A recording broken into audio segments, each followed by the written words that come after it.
Your call. Bonjour, la présentation webinaire commencera dans 3 minutes, soit à 1 heure de l'Est. Est-ce qu'on met écouter uniquement?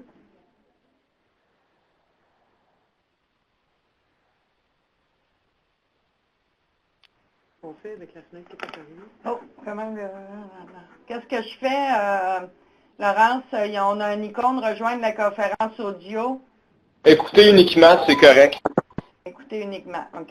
Ouais. De toute façon, t'es pas supposé avoir de son sur ton ordi. Juste sur ton téléphone. Pour éviter l'écho. Ah ouais, j'ai fermé mes speakers d'ordi.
Bonjour et bienvenue à cette 6e présentation webinaire sur la série Rétablissement, offerte en partenariat avec l'Association québécoise pour la réadaptation psychosociale. Aujourd'hui, la présentation webinaire focusera sur le rétablissement, un concept qui passe par la transformation des services, de la structure, de la culture et des systèmes. Mon nom est Samuel Brault, je suis gestionnaire de programme avec la Commission de la santé mentale du Canada et j'ai le plaisir d'ouvrir et d'introduire l'animateur ainsi que les présentateurs et présentatrices pour la présentation d'aujourd'hui. Avant de commencer, j'aimerais quand même fournir quelques précisions administratives. L'audio est fourni bien sûr en mode diffusion via les haut-parleurs de votre ordinateur. Ceci veut dire que vous pouvez nous entendre, mais nous ne pouvons pas vous entendre. Si vous avez des questions ou des commentaires, tapez et soumettez-les à travers la boîte de discussion Q&A, en bas à droite de votre écran. Notez que nous tiendrons la plupart des questions jusqu'à la fin de la présentation, donc sentez-vous libre de soumettre les questions, nous allons les recueillir et durant une période de questions et réponses, je pourrai ensuite poser les questions en votre nom. Ce webinaire est également enregistré. L'enregistrement et la présentation seront affichés dans environ 2 semaines sur le site web de la Commission, sous la section des webinaires archivés. Et de plus, vous pouvez télécharger la présentation dès maintenant en sélectionnant le document qui se trouve à la droite, juste en haut du Q&A, et en cliquant sur le bouton « Télécharger les fichiers ». Nous avons également partagé avec vous le guide de référence pour des pratiques axées sur le rétablissement qui vous est disponible pour télécharger. Et donc, en continuant, je vais juste fournir un peu l'aperçu de ce que nous entendons ou signifions par le rétablissement. Et pour nous, à la Commission de la santé mentale, la vision d'un système axé sur le rétablissement mène à la possibilité de mener une vie satisfaisante, nourrie par l'espoir et valorisante, en dépit des inconvénients causés par les troubles mentaux et les maladies mentales. Et j'imagine que Laurence pourra aussi approfondir un peu les définitions, les nuances de la discussion d'aujourd'hui. Et puis ensuite, j'aimerais aussi établir et surtout prendre un moment pour remercier Diane et Laurence et l'équipe à l'AQRP pour le beau partenariat sur la série de webinaires, mais aussi, je pense, au sens plus large sur tous les projets et dimensions axés sur la promotion d'un système de santé qui promouvoit vraiment le rétablissement des personnes aux prises avec un problème de santé mentale. Et donc aujourd'hui, nous se retrouvons dans la conclusion d'une première série qui menait à décortiquer chacune des dimensions du modèle de rétablissement que nous promouvons à la Commission. Et donc aujourd'hui, nous allons se pencher sur la 6e dimension qui cherche à transformer les services et les systèmes pour s'orienter vers un modèle axé sur le rétablissement. Et donc, avant de passer la parole à Laurence, j'aimerais quand même vous introduire aux présentatrices et présentateurs d'aujourd'hui. J'ai le plaisir de vous présenter Mme Diane Harvey, qui est la directrice générale de l'Association québécoise pour la réadaptation psychosociale, soit l'AQRP, et depuis novembre 2006. Elle cumule près de 30 ans comme gestionnaire d'organismes communautaires en santé mentale, active au sein de l'AQRP depuis de nombreuses années. Elle a aussi occupé, entre autres, l'édition de la Revue des partenaires, des travaux de comité national, du groupe provincial sur la lutte contre la stigmatisation, la formation, la mise en réseau de groupes d'entendeurs, ainsi que maintes autres projets, bien sûr. Elle est également la conceptrice de la stratégie provinciale pour l'embauche des pères aidants et de la structure du programme Pères aidants Réseau, dont elle assure la gestion depuis sa création. Aussi, le plaisir de vous introduire à Mme Julie Lesage, qui a débuté sa carrière en 1990 comme travailleur social en santé mentale. Mme Lesage a été marquée par son expérience dans un des premiers programmes de réadaptation psychiatrique du réseau public à Québec, dont la mission était le rétablissement. Souhaitant avoir un plus grand impact sur la transformation des services en santé mentale, elle devient gestionnaire en 2001, fait sa maîtrise en administration publique et continue d'évoluer dans le domaine de la gestion toujours en santé mentale. Madame Lesage est actuellement directrice adjointe à la direction santé mentale et dépendance du CIU-3S de la capitale nationale au Québec, où elle a, entre autres, sous sa responsabilité les équipes de suivi dans la communauté pour la clientèle ayant un trouble grave de santé mentale. Elle est également responsable de la mise en œuvre du plan de primauté de la personne et du volet rétablissement sous sa direction. Également avec nous, M. Steve Blanchette. M. Blanchette a été diagnostiqué en l'an 2000. Steve a commencé à s'impliquer en 2013 suite à sa deuxième dépression. En plus d'être président de l'APUR, l'Association de la défense d'intérêt, il est membre de 2 autres conseils d'administration d'organismes communautaires. Son but en s'impliquant de la sorte est simple, faire connaître à la population qu'ils sont comme les autres, ni plus ni moins, et que le rétablissement est possible pour tous. Enfin, bien sûr, l'animateur de la présentation aujourd'hui, M. Laurence Caron, qui est formé en sciences de l'éducation ainsi qu'en travail social. Il est chargé de projet au Québec pour le groupe provincial sur la stigmatisation et la discrimination en santé mentale et membre du Hallway Group de la Commission de la santé mentale. Dans les dernières années, Laurence a formé des milliers de personnes au Canada et outre-mer sur la stigmatisation, le dévoilement et le rétablissement à travers les activités de son employeur, l'AQRP. Donc, c'est avec un grand plaisir, encore une fois, Laurence, que je te passe la parole. Merci Samuel. Plaisir est partagé. Bienvenue à tous. Je vois quelques noms que je connais dans les participants. Bonjour Aurélie, Diane, Éric, Richard et d'autres. Donc, le webinaire aujourd'hui, idéalement, devrait se terminer autour de 2 heures. Mais ça se peut que ça dure un petit peu plus longtemps. Si jamais vous n'aviez pas prévu que ça dure plus longtemps et que vous voulez quitter, éventuellement le webinaire va être disponible sur le site de la Commission de la santé mentale du Canada.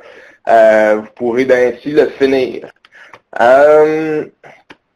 Donc le webinaire aujourd'hui, je vais l'avancer. Je voulais juste vous dire que le ton va être convivial, idéalement. Et le contenu, un peu comme la plupart des formations de la QRP, vise à ouvrir le cœur, nourrir l'esprit, envahir le quotidien. Donc, généralement, on essaie de partager différents types de savoir dans les formations, donc le savoir expérientiel, le savoir terrain et le savoir scientifique. Tout de même, on n'ira pas trop loin dans le savoir scientifique. On se dit que vous pouvez lire plusieurs documents là, après nous avoir rencontrés. Les objectifs d'apprentissage, approfondir votre compréhension des principes associés au rétablissement des structures et des pratiques en soins et services en santé mentale. Identifier les enjeux des moyens liés au rétablissement des structures et pratiques. Et idéalement, avoir envie de suivre et de participer aux prochaines séries webinaires qui s'en viennent. D'ailleurs, à la fin, j'imagine, Samuel, tu pourras me le dire, mais que les gens vont pouvoir proposer des sujets pour les prochaines séries webinaires s'ils le désirent. Effectivement. OK, super. Déroulement proposé, on va faire un résumé de la série webinaire rapidement et je vais parler un peu du rétablissement. Donc, je vais faire cette introduction-là. Ensuite, Diane Harvey va parler d'une vision un petit peu plus large là, de comment est-ce qu'on peut améliorer ou changer les structures, amorcer un changement, un rétablissement des services. Julie Lesage va parler davantage au niveau régional. Et Steve Blanchette, à moins que je me trompe, là, donc le rôle des utilisateurs de services, des personnes qui vivent, qui ont vécu un problème de santé mentale, dans ce rétablissement-là des structures. Vous pouvez en tout temps poser des questions et on va essayer d'y répondre soit sur le coup ou à la fin. Donc, c'est ça. On ne changera pas le déroulement, même si quelqu'un amenait une suggestion. Là, ça bouge comme ça, mais j'imagine qu'éventuellement, je vais réussir à avancer. Là. OK. Donc, un résumé de la série webinaire. On va regarder ça. Moi aussi, je voulais remercier, sans prendre trop de temps, Samuel Brault, qui est à gauche, donc il me ressemble, comme vous voyez. Pour ça, j'ai mis une photo, pas de lunettes de mon côté. Et de Samantha Fauteux aussi, qui travaille énormément là dans l'ombre, mais qui est à la source là, de la réalisation de tous les webinaires que vous avez vus. Merci beaucoup. Donc, je vous rappelle que la série de 6 webinaires est inspirée par le guide de référence pour des pratiques axées sur le rétablissement que vous pouvez télécharger là ou que vous pouvez trouver en ligne gratuitement. Donc, chaque chapitre suit, ou en fait, chaque webinaire a suivi un chapitre là, de ce guide-là. Vu qu'aujourd'hui, on va regarder le rétablissement des structures, juste vous rappeler ce qu'on a fait dans les derniers webinaires. Donc, on a parlé d'abord de l'importance de l'espoir. Le rétablissement commence par l'espoir. Il faut croire qu'on peut aller bien, qu'on peut aller mieux. Et ça, c'est la responsabilité tant des gestionnaires en santé, des personnes sur le terrain, des intervenants. Et il y a une responsabilité aussi des personnes qui vivent, qui ont vécu un problème de santé mentale. Donc, les gestionnaires, donner de l'espoir aux intervenants, les intervenants donner de l'espoir aux personnes à qui ils donnent des soins, et les personnes qui reçoivent des soins ou qui en ont reçu se doivent en retour de revenir et de donner de l'espoir à tout le réseau de la santé quand ils vont mieux.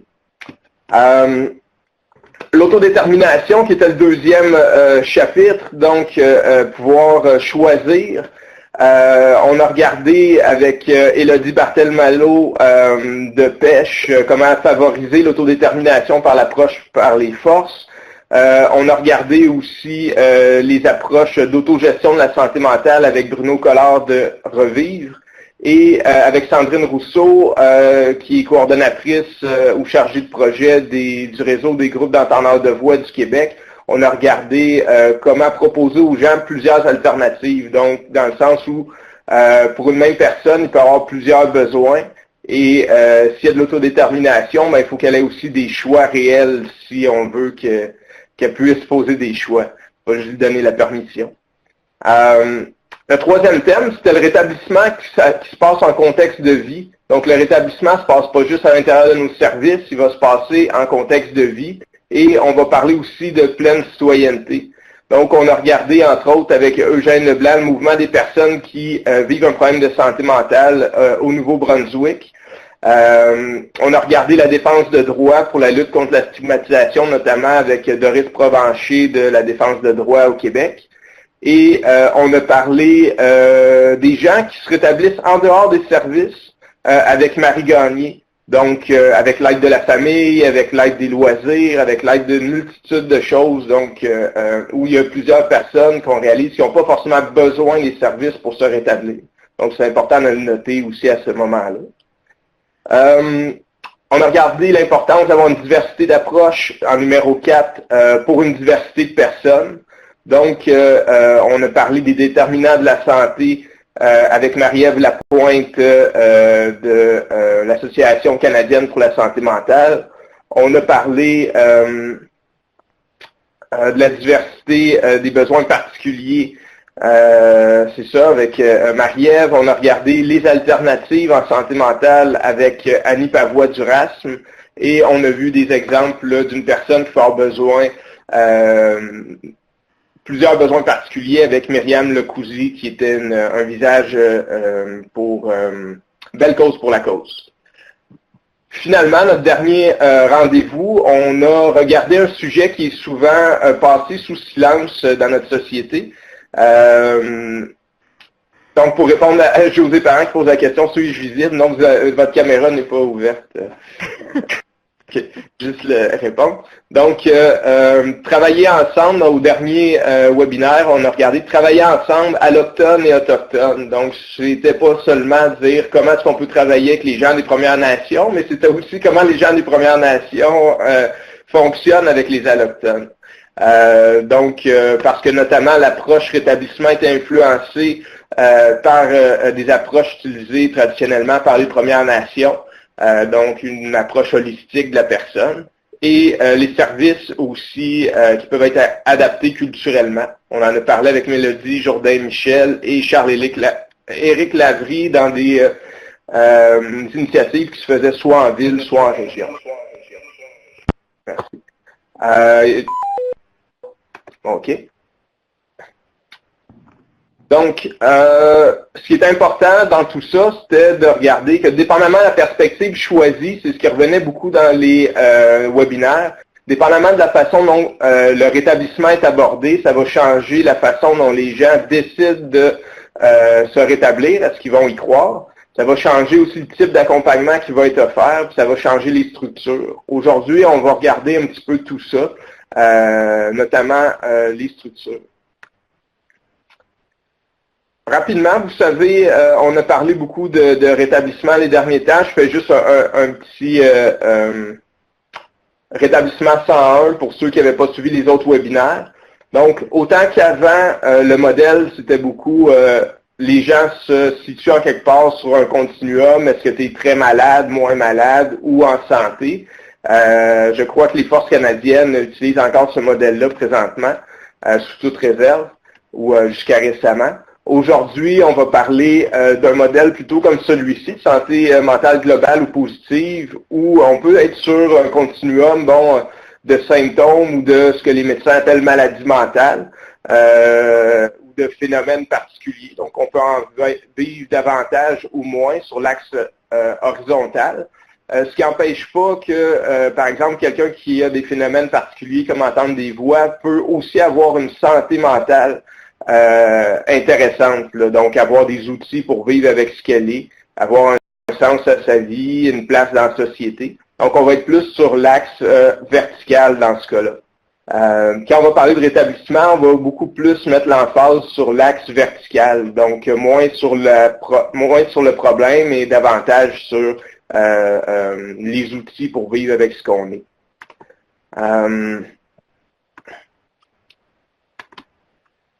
Quand on parle de rétablissement, excusez-moi, faut faire attention, il y a souvent des confusions. Il y a des gens qui utilisent le mot rétablissement en parlant du rétablissement clinique. Donc le rétablissement clinique, c'est dans le cas là, souvent de chercheurs ou de certains professionnels, ce serait quelque chose qui serait observable de l'extérieur et là quelqu'un pourrait dire cette personne-là est en rétablissement, celle-là n'est pas en rétablissement. Donc un observateur extérieur pourrait juger du rétablissement de quelqu'un. Alors que quand on parle d'un rétablissement personnel, c'est souvent un processus très personnel qui n'est pas forcément observable de l'extérieur. Donc, quelqu'un pourrait dire, j'ai encore plein de symptômes, mais moi, je sens que je suis en rétablissement, je sens que je suis en train d'avancer dans ma vie. Donc là, ici, il y avait, par exemple, une citation de Patricia Deegan, mais chaque personne pourrait avoir techniquement sa définition du rétablissement. Patricia disait, le but n'est pas de devenir normal, le rétablissement est une façon de vivre, une attitude, une façon de relever les défis de la vie de tous les jours. C'est l'aspiration à vivre, à travailler, à aimer, et ça dans une communauté où il est possible de contribuer. Ça, c'est elle. Il y aurait d'autres gens qui pourraient dire, moi, c'est de vaincre mes symptômes. L'idée, c'est de dire, quand on parle de rétablissement personnel, c'est que c'est centré sur la personne elle-même, sur ses croyances, sur d'où elle est. Les deux piliers que la commission propose pour le rétablissement, je les nomme rapidement. Moi, je l'aime bien, là, le premier. Donc, c'est de dire que la personne a le droit de choisir elle-même c'est quoi son problème, c'est quoi ses solutions, grosso modo. Je paraphrase. Et le second est de dire, bon, la personne, il y a plusieurs choses qui influencent sa vie, donc c'est pas juste de se centrer non plus sur le mental, donc il y a le travail, les amis, la famille, etc. Donc le rétablissement n'est pas juste un processus mental.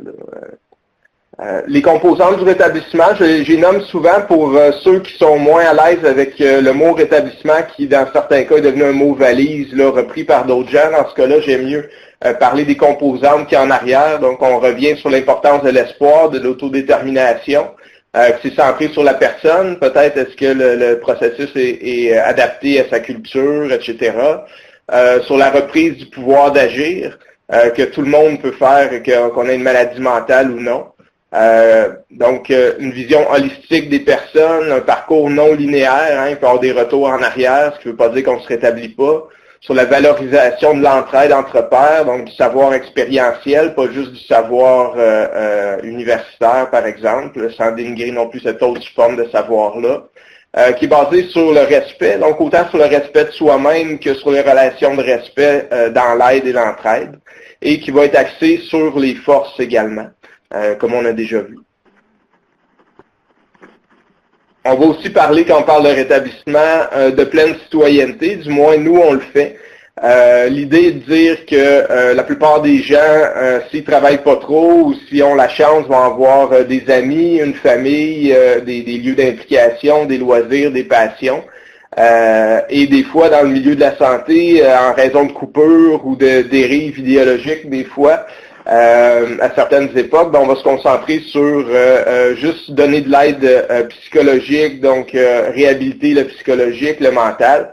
Et à mon sens, ce sera un peu comme d'essayer de former des moines qui devraient être heureux avec pas de job, pas de blonde, pas de chum, etc. Donc, quand on va parler de pleine citoyenneté, on va parler de tous les domaines de la vie de la personne. Et on va voir justement là, un de mes dadas, la stigmatisation, qui peut mettre des bâtons dans les roues de l'atteinte de cette pleine citoyenneté-là. Et tout commence par l'espoir. Un espoir que les gens peuvent se rétablir, et c'est pas quelque chose que je vais pouvoir vous convaincre, c'est à force de rencontrer des personnes qui se rétablissent qu'éventuellement vous serez convaincus par la réalité du rétablissement des gens. On va commencer avec Diane Harvey. Merci beaucoup de m'avoir permis d'introduire comme ça. Donc, Diane s'est déjà présentée au début.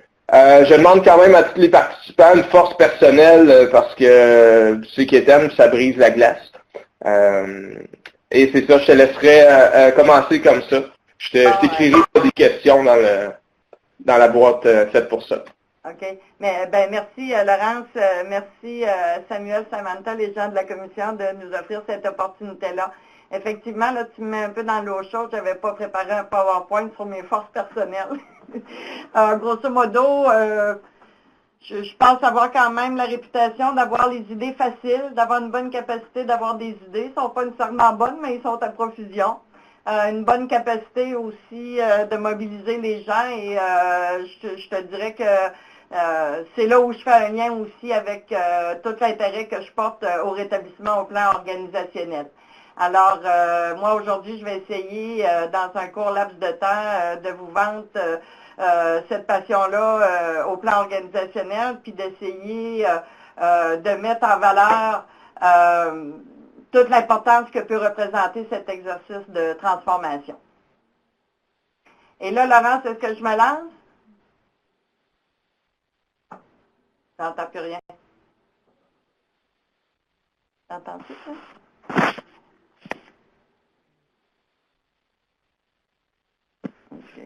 M'entendez-vous? Moi, j'entends plus rien.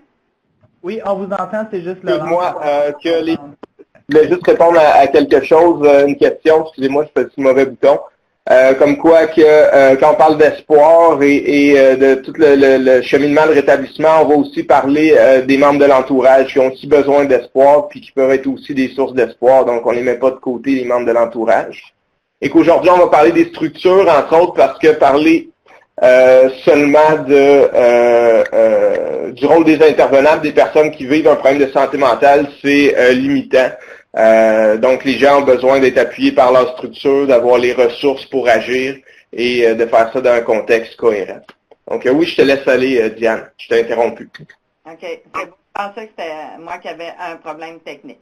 Alors, je vais vous demander un certain effort dans le sens que j'ai énormément d'acétane, mais je vais essayer de mettre l'accent sur seulement quelques-unes, compte tenu du temps. Donc, je vais défiler assez rapidement. Puis, je mettrai vraiment un peu plus de temps au moment qui m'apparaît le plus important. Donc, mot de bienvenue, merci. Rapidement, vous situez que la QRP, sa mission, c'est la promotion des meilleures pratiques en matière de réadaptation psychosociale, mais qui parle de réadaptation psychosociale en 2018, ne peut pas en parler sans souligner encore toute l'importance de la notion de réappropriation du pouvoir d'agir et du processus de rétablissement. Là, pour moi, ça va tous ensemble. Alors aujourd'hui, je vous l'ai dit, je vais essayer là, de plus vous passer ma passion là, par rapport à l'importance d'entreprendre une démarche de transformation. Alors, pourquoi s'intéresser au rétablissement? Bon, naturellement, avant de tomber dans une espèce d'historique, je vous dirais que ma posture personnelle, moi, c'est tout simplement la conviction que le rétablissement est associé directement aux droits de la personne. Et à partir du moment où une personne qui a vécu ou qui vit un problème de santé mentale comprend qu'elle peut se rétablir, elle a droit aussi à des services qui vont pouvoir la soutenir dans ce sens-là. Alors pour moi, c'est un incontournable. Je vais peut-être paraître même radical, mais dans ma tête, quand je dis que c'est un incontournable, c'est à partir du moment où les personnes utilisatrices ont compris ça et qui vont s'en parler entre eux, nous, comme réseau public ou communautaire, on a seulement le choix, quant à moi, de travailler à les soutenir parce qu'ils vont se rétablir avec ou sans nous. Alors, c'est à nous de nous réajuster et de venir en soutien, tout simplement. Alors, c'est sûr qu'au Québec, oui, il y a eu le plan d'action 2005-2010. Où on a situé le rétablissement comme un enjeu majeur, mais on était encore dans une perspective, je vous dirais, de promotion. On flirtait avec la notion de rétablissement, alors que le plan 2015-2020, on est dans une perspective beaucoup plus prescriptive, où on doit vraiment s'orienter en fonction de principes directeurs. Entre-temps, il y a aussi la commission qui a fait paraître son cadre de référence, suivi de son guide pour des pratiques axées sur le rétablissement. Et entre-temps, le commissaire de la santé et au bien-être qui dit de l'Organisation de services québécoise nous réitère toute l'importance de la lutte contre la stigmatisation aussi comme étant un levier de changement pour le rétablissement et mentionne aussi toute l'importance des pères aidants comme levier de déstigmatisation.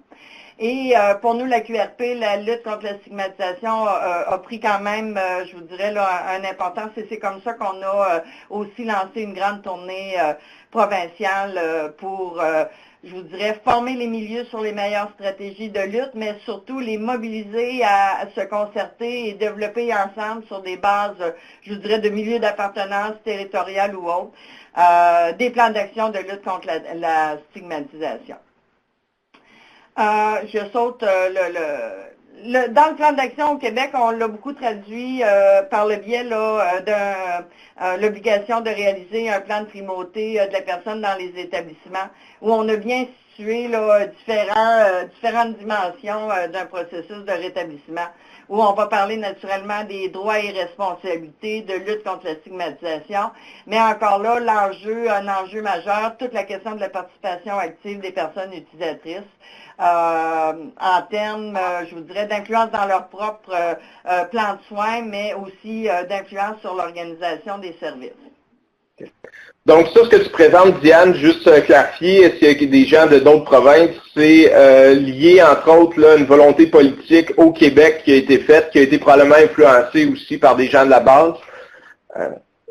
Oui, c'est ça. C'est pour illustrer un peu, si tu veux, là, sur c'est quoi nos assises au Québec au plan politique, puis qui nous permet déjà, comment je vous dirais, là, de bien cibler certains leviers de changement. Je présente celui-là parce qu'après, on va aller voir un peu là, au niveau international. Bon, parce que c'est sûr que, je vous dirais, en 15-20 minutes, on ne fera pas le tour de la question. Donc, c'est un peu comme ça. Donc, au Québec, on les a situés comme ça, mais je ne m'attarderai pas sur celle-ci. C'est sûr que les gens, tout le monde, de façon spontanée, les gens s'intéressent souvent au rétablissement dans un premier temps par rapport au rétablissement de la personne. Je pense qu'on a fait un grand bout de chemin par rapport à la reconnaissance de ce processus singulier chez la personne. On va souvent dire le rétablissement, c'est un changement de paradigme. Oui, il faut se le rappeler, il faut comprendre aussi toute l'importance de ce changement où je caricature un petit peu, on était autrefois, on est encore parfois là-dedans, dans plus une culture de protéger, éviter la crise, aider la personne à surmonter les épreuves de la vie. Hein. Ça fait quand même assez, en tout cas, ça fait pas très optimiste, versus un changement de paradigme vers vraiment la possibilité d'offrir de vrais choix aux personnes, de permettre à celles-ci, avec les membres de l'entourage, de participer à des prises de décision les concernant. Donc, on est vraiment dans un autre axe du rétablissement. Alors ça, c'est sûr que c'est la base à la fois du rétablissement de la personne, mais ça nous permet de comprendre à quel point le chemin que nous, on doit faire comme organisation de service. À partir du moment où on dit qu'il y a un changement de paradigme, on peut se poser la question à qui la responsabilité. Je pense que les gens s'entendent bien que l'expertise du rétablissement revient à ceux qui le vivent. C'est leur processus personnel. Donc, la personne a la responsabilité de s'impliquer dans son rétablissement. Toutefois, nous, les professionnels de la santé, les intervenants, les organisations, on est responsable d'offrir une pratique clinique axée sur le rétablissement. Donc, je pense que c'est important de bien souligner que le rétablissement, ce n'est pas que la responsabilité de la personne, parce que souvent, dans leur processus de rétablissement, la plupart des obstacles qu'ils vont rencontrer sont souvent soit de nature systémique ou soit encore vont relever de notre organisation. Alors, je pense que si on veut vraiment faire un virage, c'est une responsabilité conjointe, à la fois des personnes en processus, puis à la fois des organisations en soutien. On s'était trouvé une belle petite phrase, le rétablissement est au singulier, ce que le changement de culture est au pluriel. Nous, on a, à la QRP, on a eu un mandat à un moment donné, il y a déjà là, à peu près 7-8 ans, de préparer et d'offrir une offre de formation sur le rétablissement. Je pense qu'on a fait comme l'ensemble des pays, on a commencé à s'attarder à c'est quoi le rétablissement de la personne. Et je vous dirais encore une fois un peu caricaturé, les milieux spontanément s'adressaient à nous en disant, nous on va faire former nos intervenants et souvent ce qu'on voyait c'est que ça se terminait là comme stratégie. Hein. Il y avait comme une espèce de pensée magique, on forme notre groupe d'intervenants puis passons au prochain plan d'action. Non, malheureusement, puis nous on disait oui, on a offert beaucoup de formations sur le rétablissement, puis nous, on nommait les modes d'accompagnement. Donc, c'est quoi le rétablissement de la personne et comment nous, on peut le soutenir au plan de l'intervention, tout en faisant l'effort d'essayer de changer la terminologie, du moins le mot intervention par le mot accompagnement, parce que déjà là, on voit un changement de posture quand on intervient versus quand on accompagne. Donc, on se disait, oui, je pense qu'on améliore l'expérience de soins, on contribue à cette amélioration-là, on sensibilise les milieux, tout ça, mais en bout de ligne, on ne voyait pas de changement de culture. Et c'est comme ça qu'on s'est mis à s'attarder plus au niveau, au plan organisationnel. Là. Donc, oui, le rétablissement est au singulier, mais un changement de culture est au pluriel. Donc, ça sous-entend qu'on soit une masse critique à vouloir changer notre organisation de service si on veut vraiment faire ce virage-là. Alors, à partir de là, on s'est donné, on avait essayé de monter une formation pour les gestionnaires, là, convaincus nous, on voit ça un peu comme un train, là, si on veut arriver à faire un vrai virage, il nous faut une locomotive, puis des gens dans la locomotive, on se disait, c'est le rôle des gestionnaires de se mobiliser et de partir le train du rétablissement. Et on s'appuie un peu souvent là, sur, je vous dirais, la culture des plans stratégiques. Donc, revoir un petit peu, on disait, il faut vraiment revenir à la base, puis essayer de positionner le rétablissement à partir de ce qu'on appelle, nous, MVV, à partir d'un exercice de mission, vision, valeur, bien l'ancrer dans la structure si on voulait par la suite être capable de soutenir un changement de pratique. Alors, c'est sûr que ça nous a amené à développer une vision systémique du rétablissement, dans lequel on considère que ça nécessite vraiment un engagement de l'organisation, là, tant au plan individuel qu'au plan collectif. Donc, moi, je répète souvent que les gens ne se rétablissent pas pour rester dans l'hôpital. Donc, il faut que le rétablissement déborde des portes de l'hôpital. Le rétablissement doit se faire au plan collectif, donc avec l'ensemble des réseaux de partenaires. Ça va nous demander une vision systémique, donc déborder de la vision du processus de rétablissement de la personne. Ça va sous-entendre une démarche de transformation et des leviers de changement.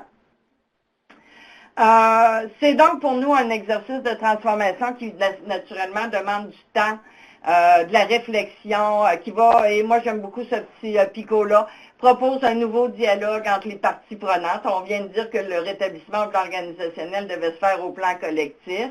Ça va nous demander de développer des nouvelles visions et naturellement de s'assurer d'offrir le soutien nécessaire, de développer les bonnes stratégies, revoir nos outils, revoir nos approches et nos interventions. Et j'ai souvent peur d'être la porteuse de mauvaises nouvelles quand je fais cet acétate-là, mais en même temps, il faut être réaliste. On va voir dans la littérature qu'un changement de paradigme, on parle d'une démarche de 5 à 10 ans, ça ne se fait pas en 6 mois.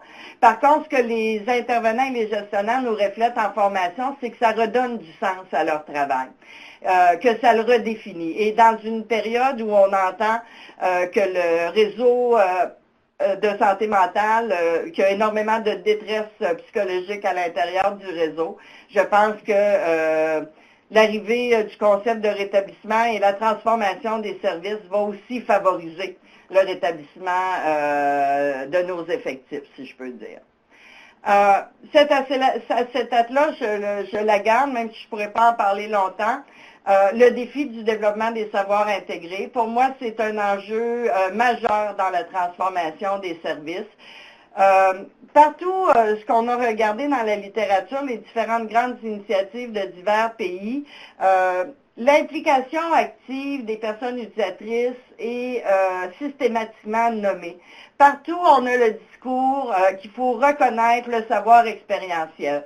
Moi, j'aime bien m'y attarder parce que je trouve qu'il y a encore un peu d'écart entre ce qu'on dit dans notre discours, qu'on reconnaît le savoir expérientiel, versus est-ce que j'en tiens vraiment compte et est-ce que je l'intègre, ce savoir-là. Et souvent, ce processus, reconnaître, tenir en compte, intégrer, est plus difficile, vient souvent nous heurter. Ça nous demande une part d'humilité à nous, les gens en accompagnement ou en gestion. Parce que ça sous-entend aussi, comment je dirais, une perspective d'enseignement. Donc, se faire dire, les personnes utilisatrices vont venir vous enseigner des choses, c'est pas tous les milieux qui sont ouverts à ça. Puis en même temps, on entend tous les milieux nous dire, oui, c'est important de reconnaître le savoir expérientiel. Il y a donc un enjeu majeur. Et quand on parle de savoir intégré, c'est vraiment la mise en commun du savoir scientifique, du savoir expérientiel des usagers. Et je pense qu'avec ça, c'est là qu'on va être vraiment capable d'aller plus loin. Laurence?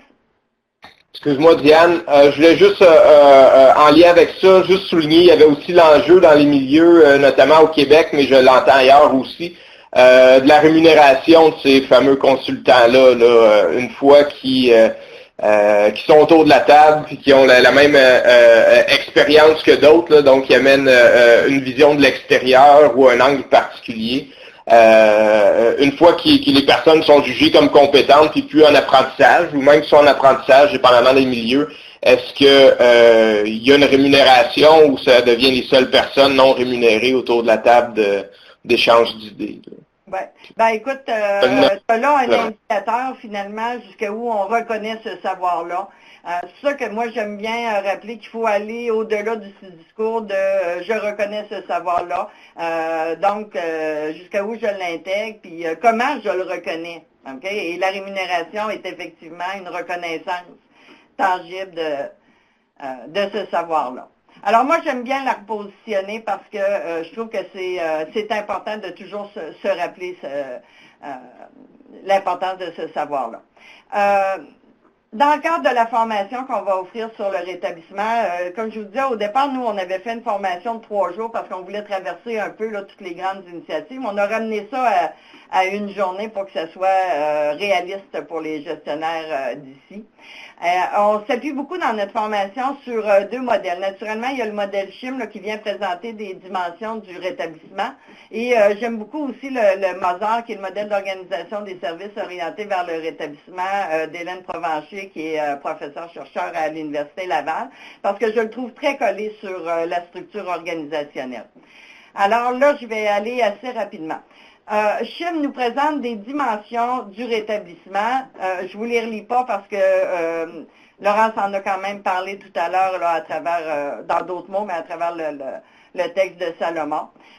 J'aime particulièrement cet acétate-là parce que je trouve que tout est là. Vous avez d'une part l'expérience du rétablissement et d'autre part un cadre d'organisation des services orientés vers le rétablissement. Et tout l'enjeu de ce paradigme-là, c'est d'assurer la réciprocité entre les deux carrés, si je pourrais dire, entre l'expérience du rétablissement et entre l'organisation de services. Je me dis, à partir du moment où on a saisi ça, on n'a plus le choix.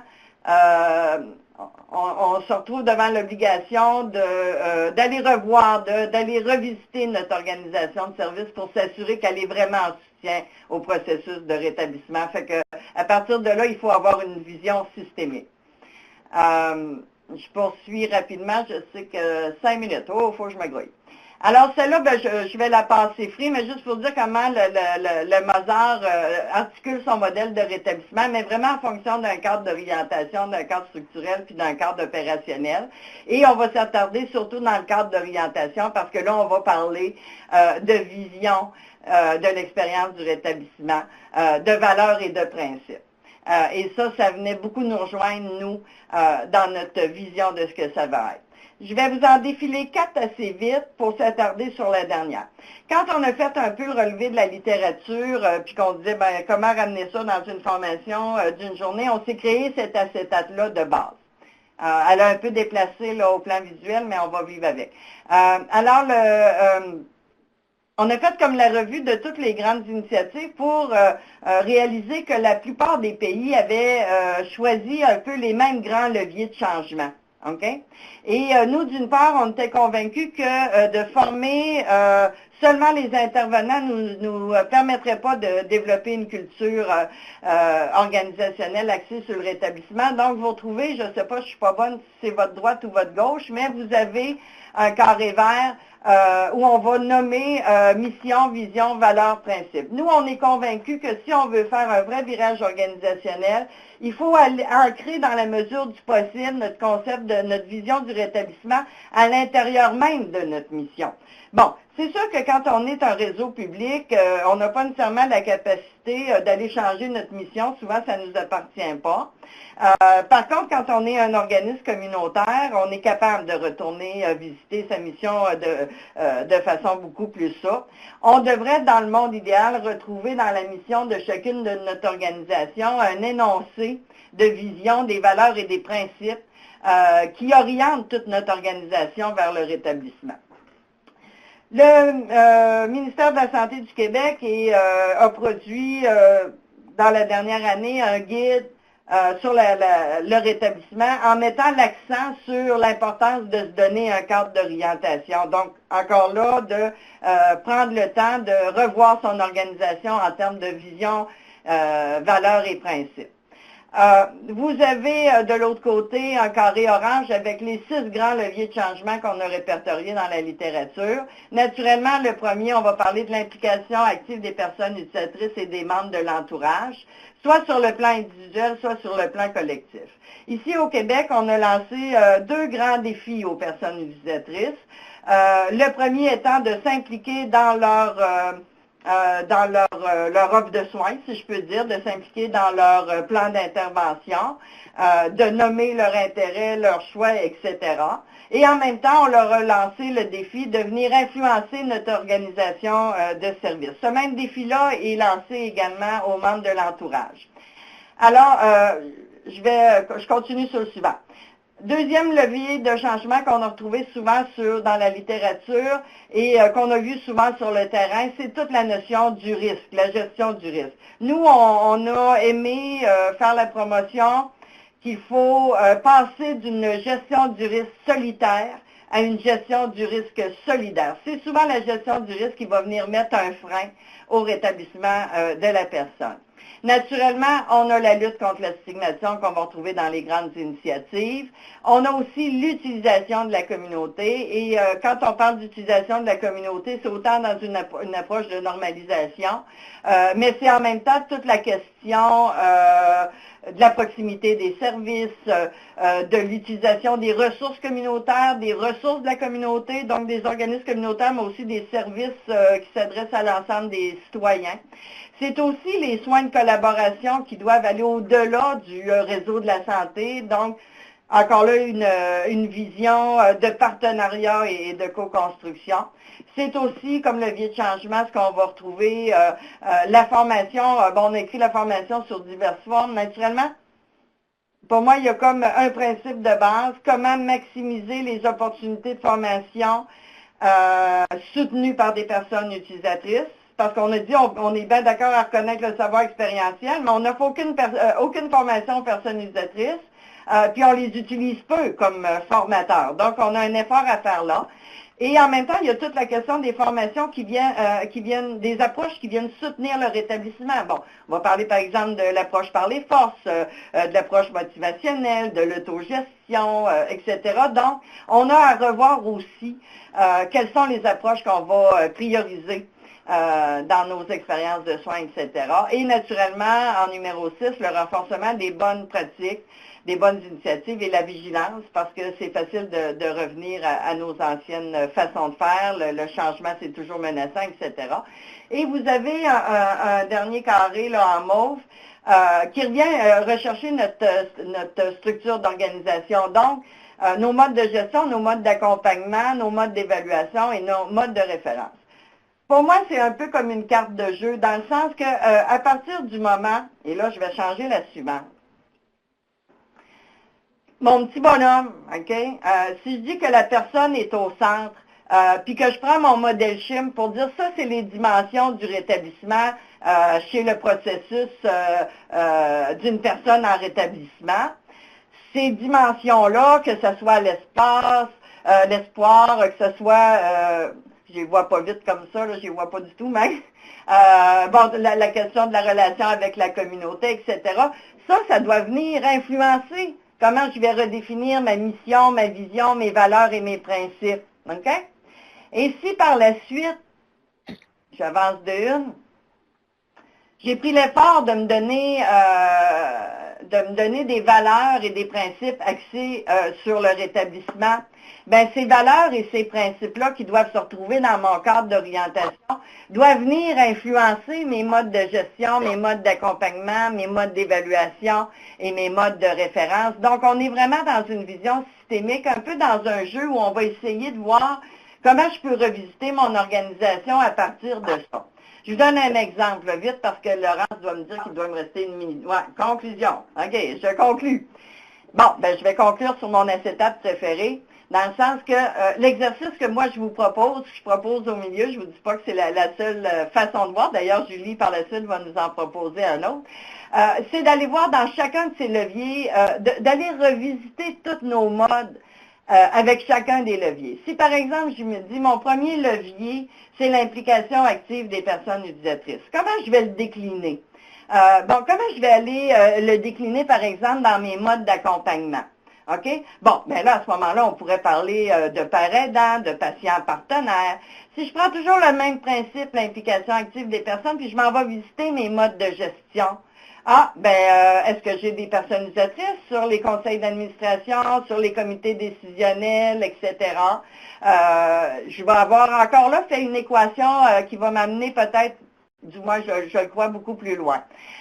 Si je vais voir maintenant, avec mes valeurs et principes, les modes d'évaluation, peut-être que je vais évaluer les choses différentes. Peut-être que je vais réfléchir à c'est quoi la meilleure stratégie? Est-ce que je devrais avoir des personnes utilisatrices quand je prépare un défi d'évaluation? Est-ce qu'ils vont venir influencer la vision de la recherche? Est-ce que donc, tous mes modes d'évaluation risquent de changer juste parce que j'ai impliqué des personnes utilisatrices là-dedans. Et même chose pour les modes de référence. Fait que pour moi, c'est une carte de jeu.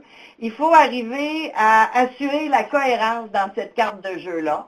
Et je crois que la nécessité, puis je vais laisser faire les dernières à 7 ans, je vous dirais la nécessité, c'est de revisiter nos organisations en s'ayant donné vraiment un cadre d'orientation, donc en ayant défini nos valeurs et nos principes. Mais je termine en vous disant, attention, parce que je regarde par exemple quand on donne la formation, on va distribuer par exemple pour provencher, c'est quoi là, c'est les valeurs, vous les avez dans le petit carré bleu, bon, respect de la personne, etc., puis toutes la raison de ces valeurs-là. Ouais. Le défi, c'est pas de les acheter, c'est de les intégrer. Alors, je serai là-dessus, parce que c'est beau, il faut aller au-delà du discours. Je peux vous envoyer des bien belles listes de valeurs et de principes, mais qu'est-ce que vous allez en faire? Et je termine. Merci. Excuse-moi, Laurent, c'est trop long. Non, c'est parfait, c'est excellent. De toute façon, on l'a dit tantôt, nous, on s'est prévu plus de temps, puis les gens pourront aller le voir par après. C'est mieux ça que de couper, puis les gens comprennent pas le message au complet. Merci beaucoup, Diane, c'était vraiment, vraiment intéressant. Puis, en fait, les invités aujourd'hui, vous avez tous travaillé ensemble à différents niveaux. Ce qui est intéressant, c'est qu'on va avancer en regardant de quoi ça a l'air, par exemple, les décisions qui ont été prises dans la région de la capitale nationale avec Julie Lesage, donc qui va nous parler de la forme que ça va avoir pris, ce que Diane, entre autres, là, nous a présenté aujourd'hui. Gênez-vous pas pour poser des questions. Vous aussi, les présentateurs, vous pouvez l'écrire, vos questions, puis on y répondra en temps et lieu.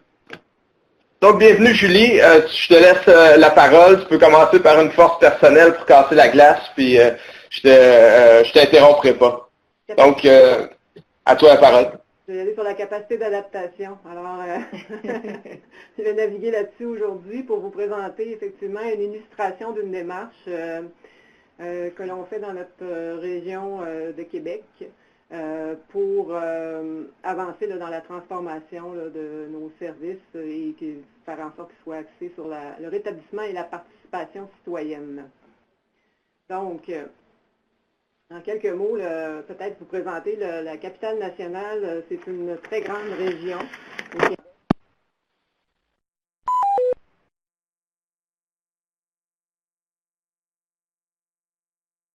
Julie, on t'entend plus.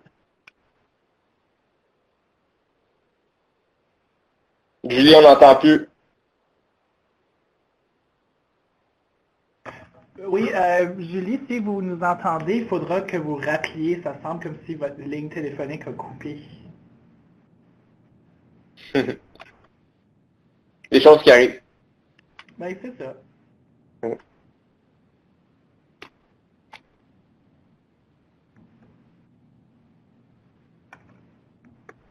Ça serait plaisant d'avoir une petite musique Jeopardy entre-temps, pendant qu'on Oui. Je suis pas encore un bon chanteur. Ouais. Donc, pour les participants, veuillez juste prendre une minute de patience pour qu'on reconnecte et on va repartir d'où on a commencé. D'où Julie était plutôt. Oh, excuse-moi, j'ai accroché le téléphone. Donc, capacité d'adaptation, que je disais. Hein? Alors, donc, la région de la capitale-nationale, je crois que j'en étais là, est constituée de milieux à la fois ruraux et urbains. Donc, et c'est un très grand territoire. On parle de plus de 18 000 km². Donc, on a à ce niveau-là des défis, mais depuis la constitution, la fusion d'établissements, en fait, tous les services en santé mentale et dépendance du réseau public sont regroupés dans une seule et même direction. Donc, pour nous, c'était aussi une occasion d'opportunité que d'initier une démarche principalement axée, je dirais, sur le fait, suite à ce que Diane présentait, qu'on avait eu plusieurs intervenants qui étaient formés au niveau du rétablissement, mais force est de constater que les changements, on doit les induire à tous les niveaux de l'organisation. Donc, pour nous, c'était un incontournable que d'impliquer nos différents gestionnaires dans cette démarche-là. Et la démarche, on ne voulait pas la faire seule. On a donc basé cette démarche-là sur une approche réflexive qui est dans un processus de co-construction et qui fait appel à l'ensemble des savoirs de chacun des partenaires et qui évolue dans une perspective où on est en apprentissage constant et qu'on devient ensemble meilleur. Donc, je parlais de processus de co-construction, donc qui est basé sur l'intégration des savoirs, des préoccupations de chacun, qui est basé sur le développement d'une vision et d'un plan d'action régional concerté et axé sur le rétablissement et la participation citoyenne, puis évidemment, dans une perspective d'amélioration continue. C'est souvent par de petits changements de façon continue qu'on arrive à induire de réels changements durables. Je parlais de différents acteurs du milieu. En fait, la démarche, elle est constituée à la fois de personnes qui ont un vécu en santé mentale, les membres de l'entourage, les partenaires du réseau public et communautaire. Donc, la première action concrète qu'on a faite a été une première journée de mobilisation où on a rassemblé 89 participants. On a été beaucoup sur une approche de groupe de travail à travers différents thèmes pendant la journée. Et avec une mixité au niveau des groupes de travail, d'une représentation à la fois de nos gestionnaires du réseau public, de gens du communautaire, de membres d'entourage, de personnes utilisatrices de services. Julie? Oui. En termes de représentativité, si je me rappelle, là, vos journées de mobilisation, c'était pas mal des organismes communautaires, vraiment comme tu dis, mais ça représentait bien là, les organismes communautaires en santé mentale, puis les gestionnaires en santé du réseau public. Est-ce qu'il y avait une bonne représentativité et des représentants des utilisateurs de services, les membres de l'entourage? Oui, en fait, pour nous, c'est tous nos gestionnaires de la direction qu'on mobilisait. Le communautaire s'est assuré d'une représentation de leurs différents secteurs d'activité. Il y a également la présence de l'Association des personnes utilisatrices de services. Donc, eux, on fait en sorte d'avoir une bonne participation des personnes utilisatrices. Et on a également sur le groupe de travail un représentant des associations de membres de l'entourage. On en a 4 dans notre région. Mais il y a une personne de déléguée sur le groupe de travail. Mais dans la journée de mobilisation, évidemment, on est allé en chercher davantage. Okay. Donc, pour nous, la première journée, c'était important de travailler à se définir tranquillement ensemble une vision commune. Donc, à la fois sur le rétablissement, sur la participation citoyenne et sur c'est quoi une offre de service régional idéale. Alors, donc, on s'est permis de rêver un peu et également là, de développer ensemble une vision de ce réseau-là. Puis, en accent sur tout ce qui concerne la primauté de la personne, donc à la fois la lutte à la stigmatisation, le respect à la défense des droits, la participation des membres de l'entourage, et ainsi de suite. Et à tout ce qui pouvait aussi constituer des changements au plan organisationnel. On est allé sur une base de travailler à partir de nos forces. plutôt que d'y aller sur nos différences. On est tous là dans un intérêt commun, qui est d'offrir des meilleurs services et une volonté là, de pouvoir vraiment travailler dans le sens du rétablissement et de la participation citoyenne. Maintenant, de l'orienter en fonction de nos forces plutôt que d'y aller sur ce qui nous divise. Pour nous, c'était gagnant. Puis on s'est dit, on va s'appliquer comme région la même démarche que celle qu'on devrait avoir quand on accompagne une personne dans son rétablissement. Donc, on va travailler à partir de nos forces. Ça nous a conduit à une deuxième journée de mobilisation. On avait déjà là, plusieurs énoncés qui sont ressortis de la première journée et qui concernaient là, différentes dimensions, comme je le mentionnais, que ce soit la vision du rétablissement et de la participation citoyenne, la vision de la région idéale, la vision de quelles sont nos forces et l'exploration, on a même été jusque dans l'exploration d'un modèle écologique du développement humain. Je vous passe cette étape-là qui est un peu plus complexe et on n'aura pas le temps d'aller là-dessus. Mais également beaucoup d'échanges aussi autour du thème du plan de primauté de la personne. Pour situer les gens qui ne sont pas du Québec, en fait, le plan de primauté de la personne, c'est un plan d'action qu'on devait déposer, nous, auprès du ministère de la Santé, découlant, dans le fond, de mesures en fait, il doit faire état de mesures de plan d'action pour appliquer ce qui découle du plan d'action en santé mentale. Donc, c'est comme une forme d'engagement de la part des établissements et avec des objectifs bien précis et des cibles à atteindre. Et dans cette journée-là, on avait sollicité notre directeur national de la santé mentale, Dr Delorme, qui nous a, lui, exposé quelle était sa vision idéale d'une région idéale en termes de services axés sur le rétablissement et la participation citoyenne. Donc, on est parti des énoncés qu'on avait dégagés. En fait, à partir des mots-clés de la première journée, on est allé plus loin, on a dégagé des énoncés qui ressortaient des préoccupations, toujours dans le sens de la vision de ce que je vous amène. Donc, vous en voyez, là, il y en avait 17 qu'on a retenus. On est allé vraiment là par différentes techniques qui nous permettaient de prioriser lesquelles étaient les plus importantes pour les gens présents. Donc, on en a dégagé là, qui ressortait très fort au niveau de l'orientation, des orientations et des mesures à mettre en place, au niveau du savoir expérientiel et également au niveau de l'innovation. Oui, Laurence? Excuse-moi, juste préciser, parce que j'ai été témoin de 2 des événements que vous avez faits, vous en avez fait plusieurs, et que c'était pas un événement fait dans une salle fermée, pas de lumière, avec quelques chaises en cuir, ou dans un sous-sol où il y a juste des gens. C'était pas fermé, c'était des événements, tu me diras si je me trompe, parce que je les ai pas toutes vus, mais c'était très collaboratif, très festif. Il y avait des gens, comme on dit, il y avait une bonne parité là, communautaire, réseau public, là, donc c'était au-delà du jargon puis tout ça, ce que Julie, toi, ce que tu as monté avec le comité, c'était quelque chose de rassembleur, là, surtout quand on parle de l'approche sur les forces. Je voulais juste le nommer, être sûr que les gens comprennent là, que ce qui s'est passé, c'était pas juste une démarche administrative, là, c'était une discussion un peu. C'était absolument pas une démarche administrative et c'était pas non plus une démarche de cours magistral sur le rétablissement. On était plutôt dans, je dirais, une stratégie in vivo. À chacune des journées, ce qu'on a tenté de faire, c'est de faire vivre certaines expériences aux gens, aux participants, et de susciter la discussion dans les tables de travail qui étaient toujours composées d'une mixité représentative, dans le fond, des participants. Donc, autour de la table, on faisait en sorte qu'il y ait toujours au moins un membre de l'entourage et au moins une personne utilisatrice de service.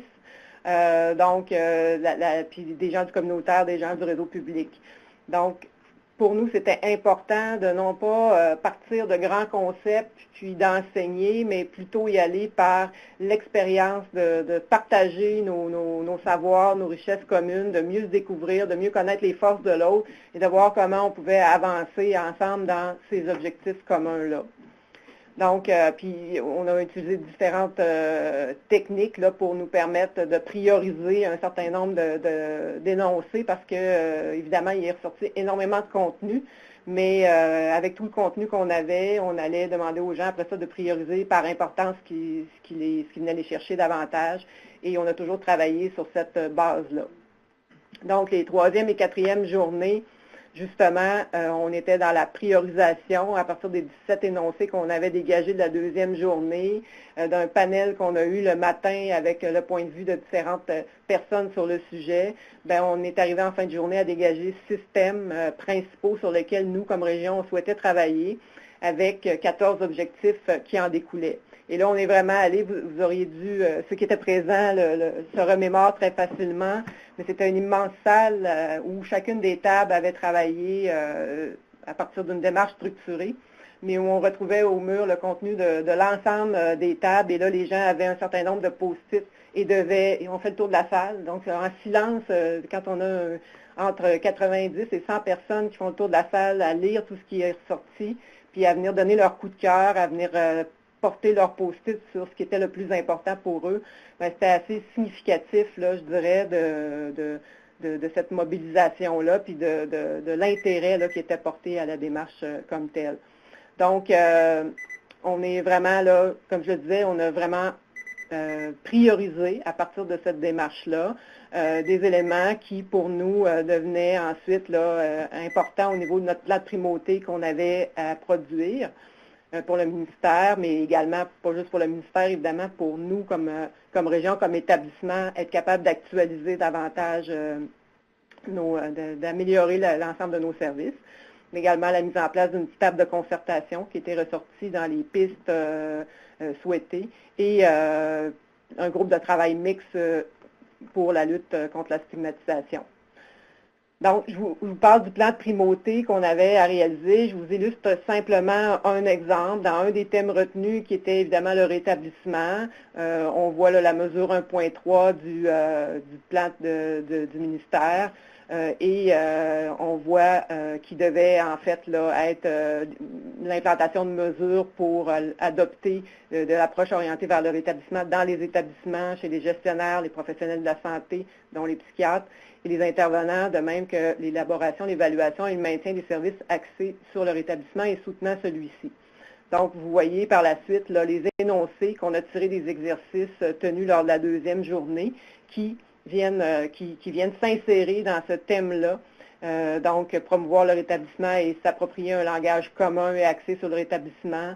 Promouvoir le savoir expérientiel de différentes façons, non pas seulement par les pairs aidants, ça c'est aller chercher l'appui d'une dizaine de personnes. Promouvoir l'embauche de pairs aidants, favoriser la participation des psychiatres et des médecins, financer, développer des projets novateurs. Donc, c'est ce genre d'énoncé-là, d'actions-là que les gens souhaitaient pouvoir mettre en place. L'influence que la démarche a eue, dans le fond, sur le plan de primauté, vous la voyez là. Ce que vous voyez, c'est une des mesures qui concerne la lutte à la stigmatisation. Dans le fond, vous aviez vu tout à l'heure la formation d'un groupe mixte. On le voit là, dans la co-construction d'un programme régional de lutte à la stigmatisation. Vous voyez en rouge tout ce qui est d'actions ou de moyens qui sont issus de la démarche régionale et que nous, on a intégré comme établissement dans notre plan de primauté de la personne. Par la suite, on est... Oui, Laurence?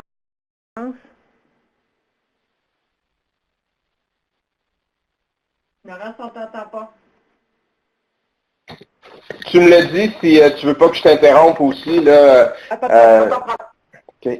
Je me demandais concernant la gestion du risque, parce que quand même, vous êtes mettons qu'on stéréotype, là, un réseau public qui décide d'ouvrir puis d'avoir un dialogue avec d'autres parties prenantes. Je sais que dans certains cas, on peut craindre là, de perdre le contrôle un peu là, de la discussion ou des orientations. Ça a été une prise de risque. Je veux juste dire oui. Est-ce que ça fait du sens ce que je dis? Y a-t-il une prise de risque du côté du réseau? On ouvre le dialogue avec les autres? D'un beau risque, je dirais. Puis oui, probablement qu'on pourrait le percevoir de cette façon-là, mais en même temps, je ferais le parallèle avec le cheminement clinique, le cheminement d'une personne vers son rétablissement. S'il n'y a pas une prise d'un certain nombre de risques, il y a peu de chances qu'on réussisse à avancer, puis c'est vrai partout dans la vie. Donc, il faut être capable de voir, oui, où sont les enjeux, où est-ce qu'il peut y avoir des difficultés par rapport à ça.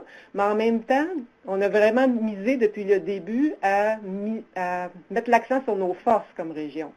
Donc, on l'a fait d'une façon très différente de tout ce qui avait été fait jusqu'à maintenant, où on a plus tendance à se retrouver et à parler de ce qui ne va pas. Mais là, on a plutôt été vraiment misé sur nos forces, puis voir comment on peut faire du pouce pour aller encore plus loin à partir de nos forces, mais ensemble. Donc, puis la QRP a été un acteur important là-dedans parce qu'on a demandé, nous, comme organisation, puis en cohésion avec nos partenaires du groupe de travail, que la QRP puisse animer notre démarche. La QRP se situant comme un acteur neutre dans ce processus-là. Donc, pour nous, c'était une autre des conditions gagnantes là, dans la démarche en tant que telle. Merci. Donc, dans les mises en action, parce que c'est vraiment ce qu'on vise, c'est pas seulement de se retrouver dans l'intérieur de journée, mais vraiment d'arriver à des actions ensemble.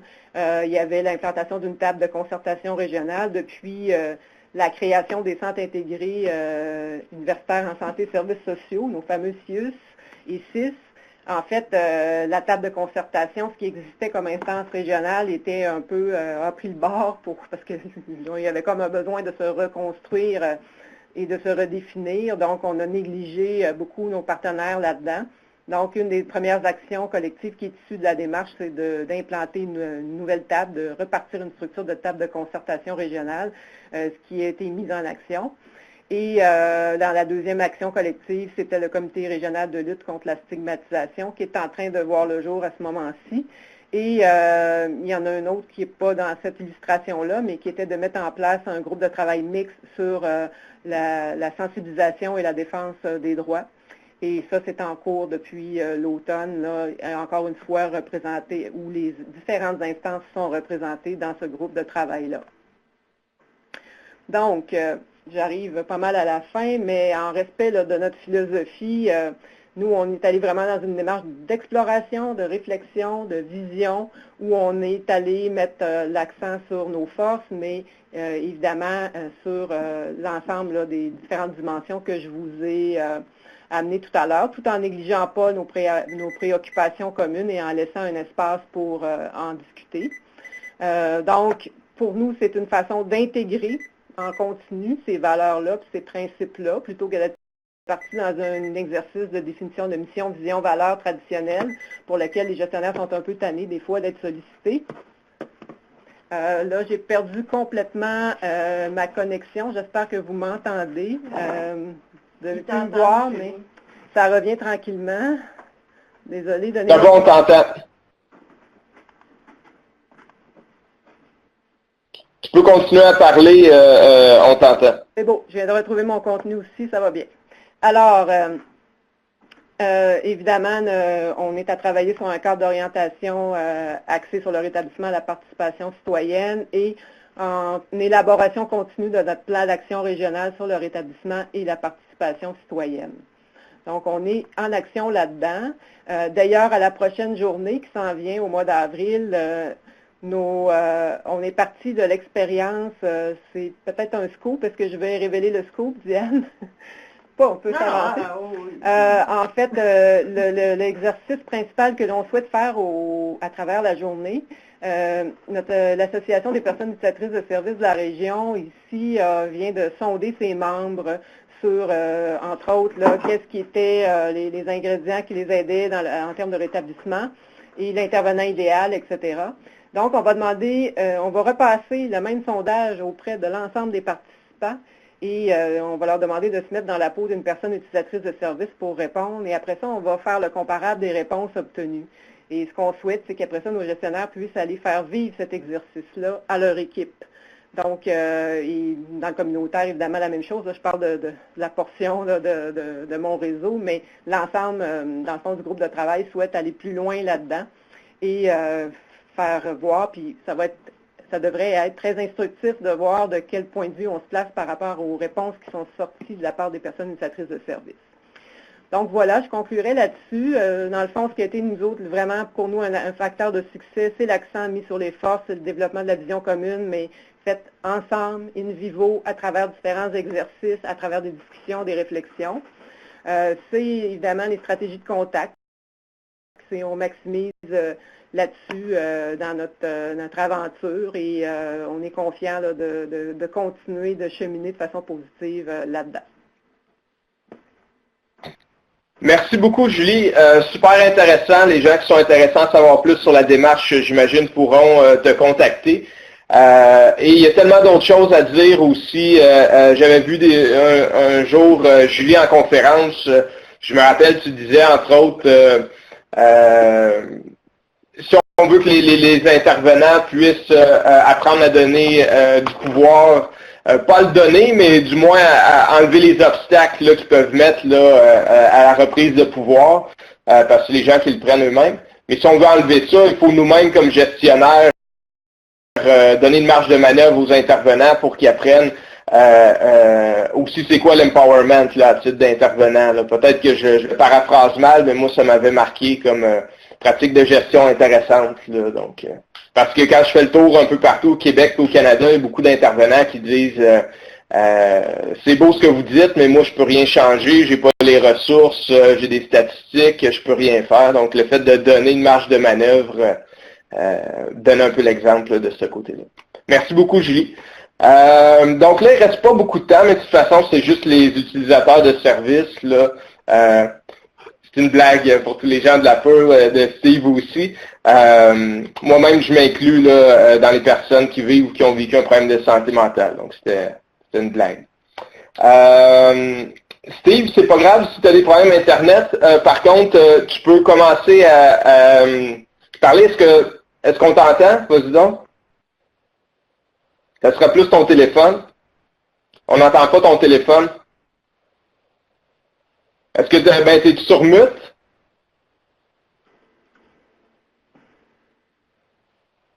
Juste un instant, mesdames et messieurs. Il serait peut-être mieux de raccrocher puis de rappeler comme nous autres tantôt. Vas-y donc, va. Okay. Ça va prendre juste une minute. Il y a des points quand même intéressants. À ce que je comprends, Steve reprend le guide de la commission avec les questions qu'il y avait dans la dernière partie, puis il va y répondre. Donc, ceux qui ont téléchargé le guide que vous voyez qui est en ligne ici sur le rétablissement, vous pourrez suivre probablement là, avec Steve là-dessus, à moins que je me trompe.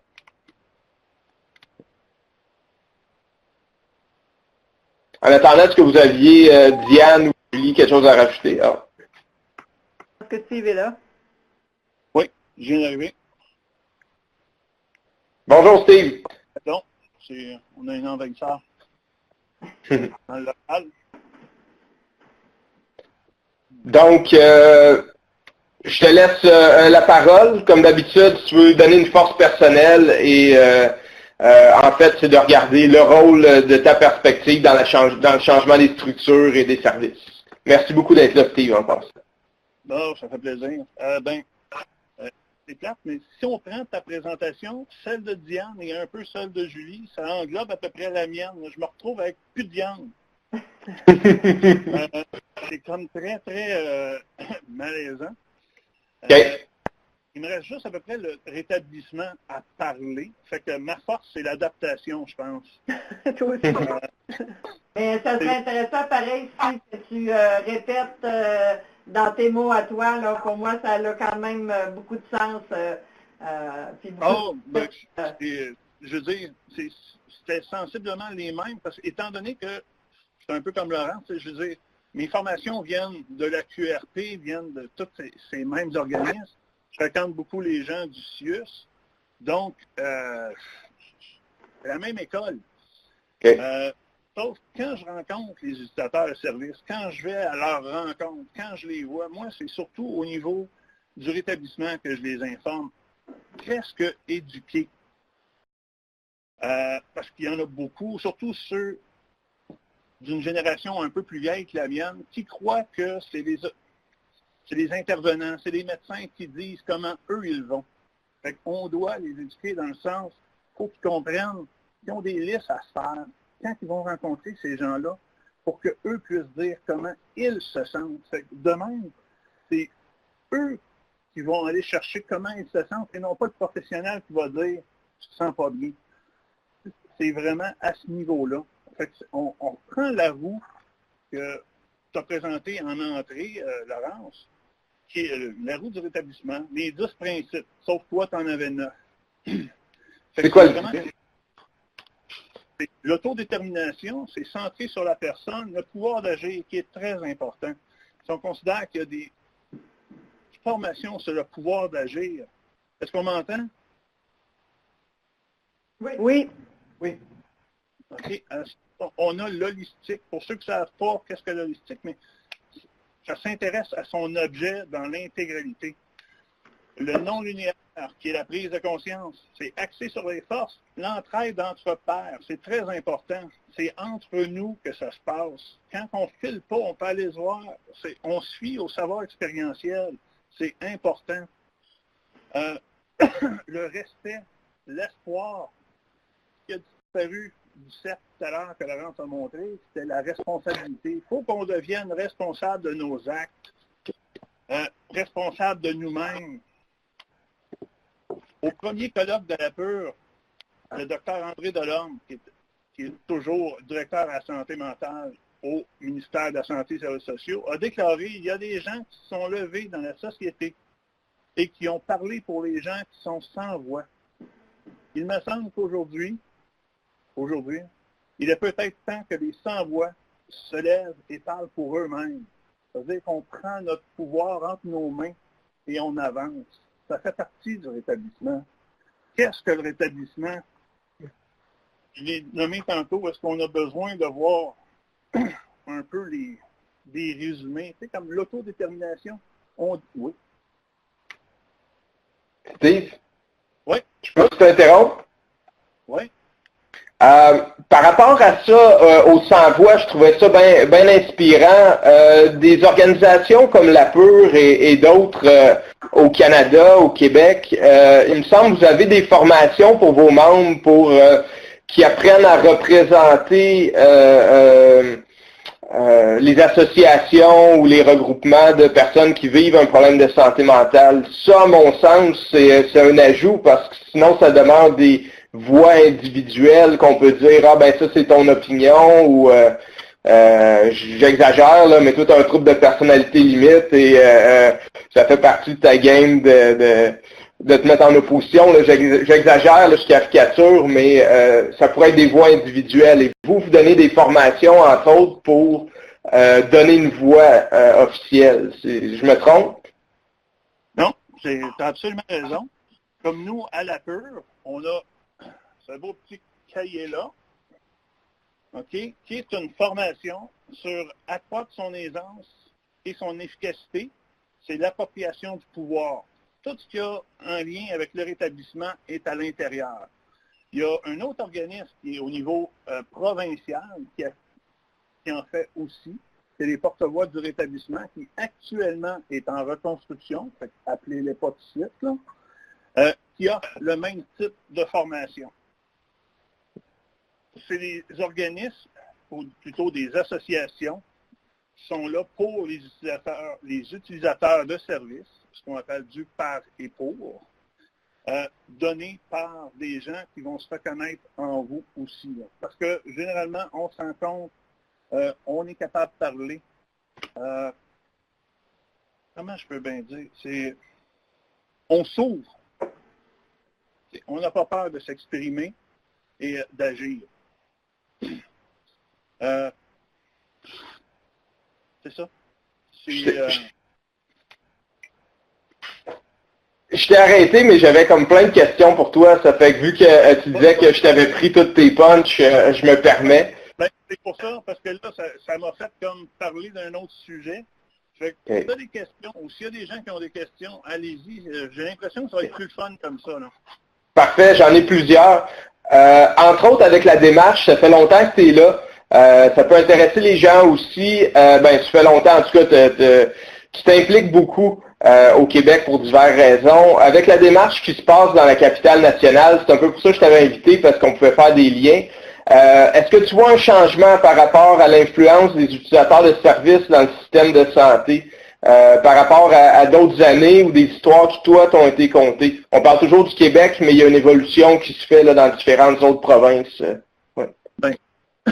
Moi, il y en a beaucoup qui savent, je suis impliqué dans plusieurs régions.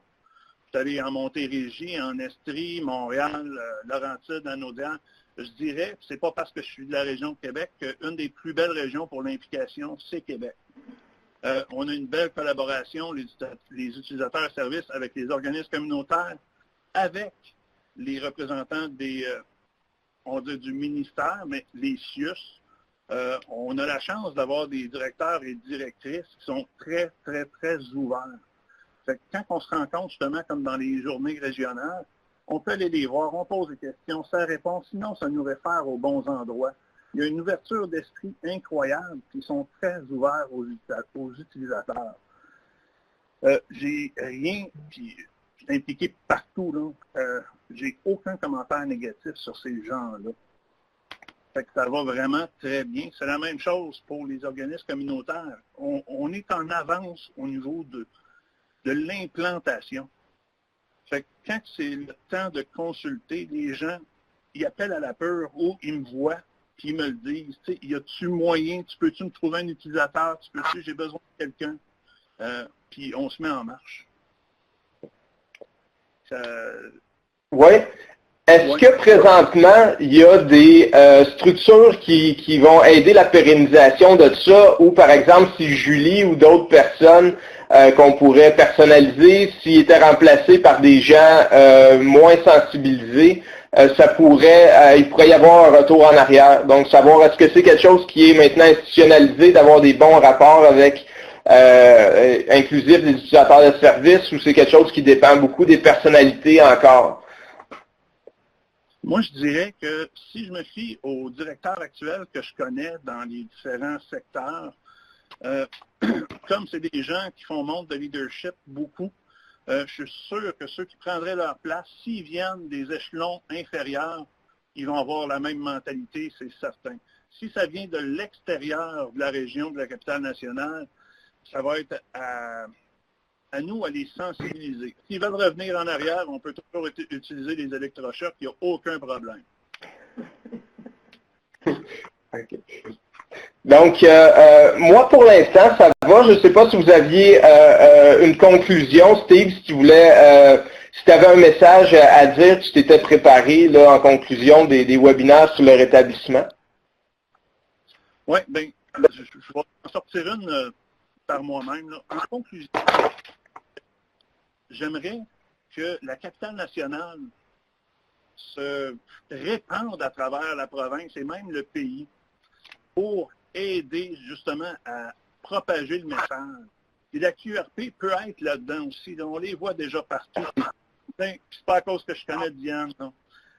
Mais c'est très important pour que ça donne de l'espoir. C'est parce qu'on parle de rétablissement, mais l'espoir, c'est pas rien là-dedans. Je veux dire, les utilisateurs de services, là, c'est des mines d'or. Il y en a qui ont une expérience incroyable. Ça termine là-dessus. Merci. Je trouve que c'est une bonne conclusion pour une série de 6 webinaires sur le rétablissement. Donc, le dernier intervenant dit que les utilisateurs de services sont une mine d'or. Donc, on n'est pas dans la perspective de ayez votre cœur charitable de chrétien. Il faut inclure des personnes démunies. Donc, c'est plus chacun des forces et un potentiel. J'aime beaucoup cette fin-là. En même temps, vous écoutant parler, je fais ma conclusion, mon petit laïus là-dessus. La QRP peut être influencée par la Commission de la santé mentale qu'on influence en retour, avec qui on donne ces webinaires-là. Moi-même, je suis influencé par Julie, Steve et tous les gens qui sont venus donner des webinaires. Donc, il y a un réseau intéressant présentement de gens, ça se fait pas tout seul. Donc, j'irai avec le le clin d'œil à ce que Diane disait tantôt, le changement de culture, c'est pluriel. Puis c'est un honneur de le faire avec vous autres. Je laisserai peut-être le dernier mot à Samantha ou Samuel si vous voulez terminer. Mais en ce qui me concerne, les intéressés qui sont à l'écoute maintenant ou plus tard en rediffusion, vous avez des gens intéressants à contacter pour développer plusieurs choses dans votre coin de pays. Samuel, es-tu toujours là? Oui, je suis. Merci beaucoup, Laurence, et merci, Steve, aussi d'avoir fourni une belle plateforme pour conclure, puis surtout nous rappeler un peu dans la ligne ou le fil que tu disais, Laurence, que c'est vraiment un projet ou une thématique de travail qui requiert vraiment un engagement et une influence réciproque, c'est-à-dire que nous aussi, on apprend autant bien et on travaille en collaboration avec la QRP, les nombreux partenaires à travers le pays.